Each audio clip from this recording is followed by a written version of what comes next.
mababa yung energy ng mga kidlat. Pero actually, ito ay pagtatagpo ng dalawang electron charges doon sa gitna. Maliit lang ito at kayang paliparin gamit lang ang isang kandila. Gawa ito sa oil rice paper at bamboo frames at pinapalipad pag may special occasion. Ang magical nilang tingnan, di ba? Pero teka, bakit nga ba nagkaka-heatwave? Dahil yun sa nagpo-form na high-pressure air sa atmosphere. Pag may dalawang air streams ang nagbabanggaan, nagkakaroon ng high-pressure air. Lastly, ang Saturday ay tinangalan mula sa Roman god of agriculture na si Saturn.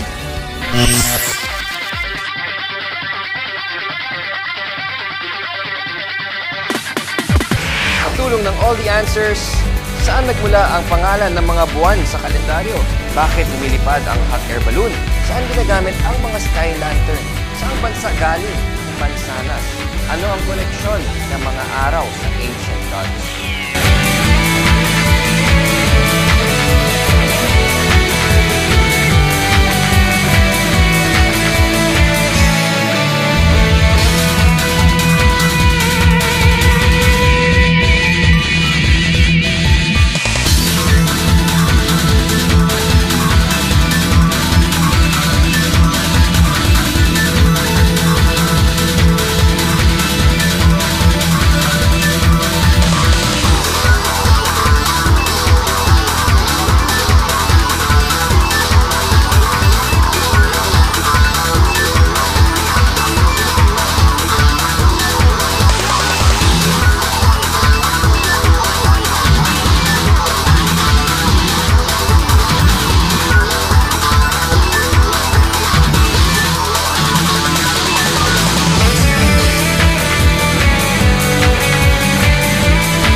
Ang January ay galing kay Janus, Roman god na may dalawang mukha. Isang nakatingin sa past at isa sa future. Uy, sakto yun ah.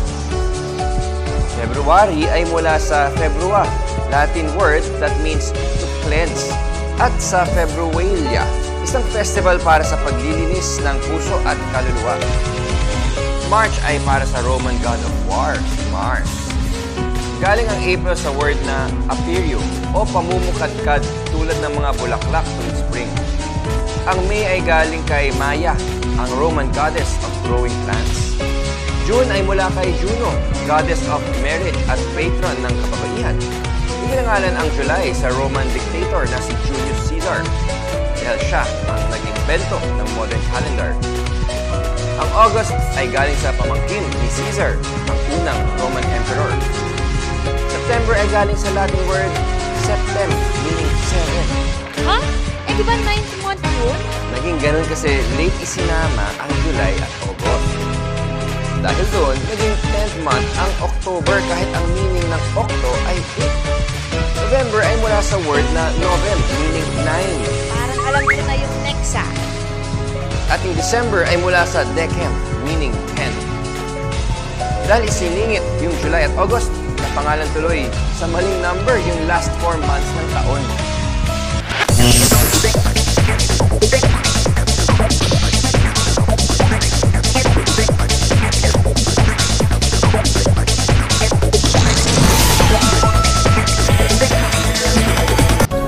May trivia question kami sa inyo, I believers.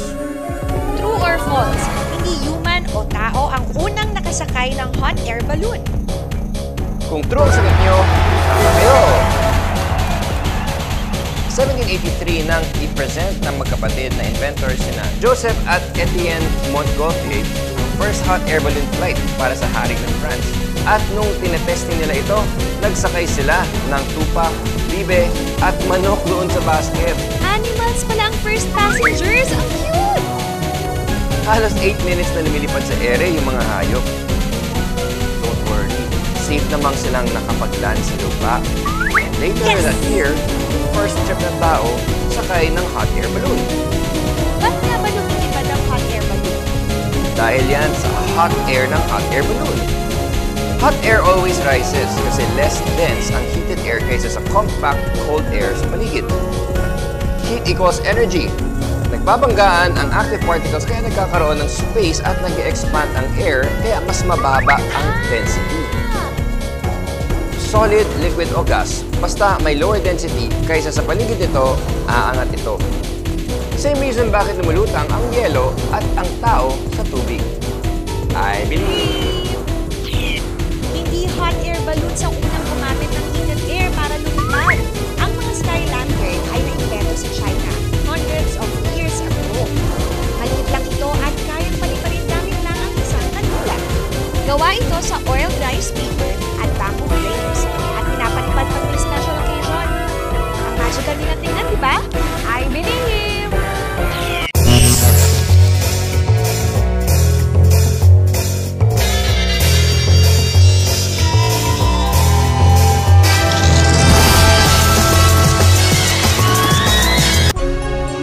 Wish mo bang magkaroon ng power na tumatagos ang paningin? Ito ay isang superpower na parang kay Superman, ang X-ray vision. Ang ganitong power ay talagang mahiwaga at nakakabilib. Ang X-ray ay unang natuklasan dahil sa mga pangyayari sa planetang ito noong 1895 ni Wilhelm Röntgen, isang German physics professor. Natuklasan niya na pwedeng tumagos ang X-ray sa malambot na tissue tulad ng muscle na hindi sa buto. Sa tulong nito, nagkaroon tayo ng kakayahan na masilip ang loob ng katawan ng tao. Ang mga dagdag na eksperimento ay humantong sa pagtuklas na kapag dumaan sa isang photographic plate ay makakagawa ng larawan ng mga buto. Noong 1901, natanggap ni Röntgen ang unang Nobel Prize sa Physics para sa kanyang discovery. Malaking bahagi ng pagiging scientist ang pagiging mausisa sa mga bagay na di mo alam. At ang pagiging curious ay pwedeng magbigay sa'yo ng Nobel Prize. Kahit na useful ang X-ray, delikado rin ito dahil kapag nagpa-X-ray ka ngayon, tinatakpan ka ng lead blanket para maiwasan ang radiation poisoning. Sa kabila ng panganib ng X-ray, sumikat ito noong 1930s at 40s bilang isang novelty act. At ang X-ray mania ay tumutok sa Amerika. May X-ray machines noon sa mga karnabal para sa mga gustong masilip ang loob ng katawan nila. Meron ding X-ray rings para sa mga buto-buto ng kamay. At ang iba, nasa tindahan ng sapatos para makita ang perfect shoes para sa iyo.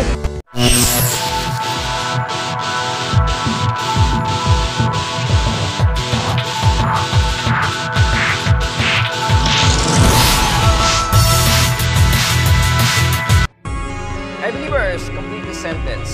One blank a day keeps the doctor away. Alam niyo ba ang sagot? Tama kayo, apple. Nagmula ang apple sa Central Asia between 4,000 and 10,000 years ago. Kumalat din ito sa Europe at noong 1600s, itinanim ang first apple orchard sa labas ng Boston sa Amerika. Ngayon, ang US ang number 2 apple producer sa mundo. Number 1 ay ang original homeland ng apple, China. Maraming pagkain ang gawa sa mansanas tulad ng pie, sauces, jam, apple juice, at apple cider. Cider ay yung raw juice ng mga mansanas. May filtration process kung saan inaalis sa juice ang tira-tirang apple chips. Dahil doon, mahaba ang buhay ng juice.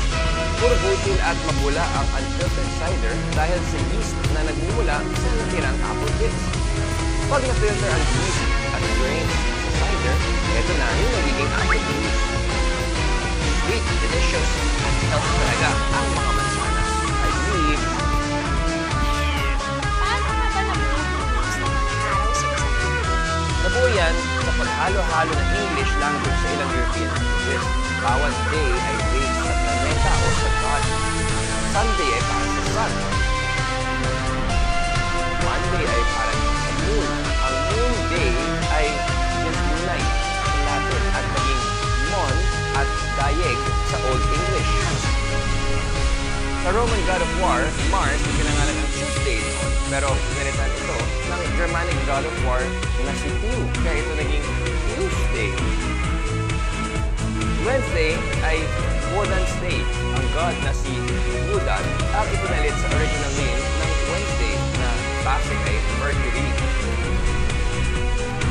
Kay Jupiter, ipinangalan ang Thursday noon, pero pinalitan ito ng Norse god na kilala sa comics at movies na si Thor.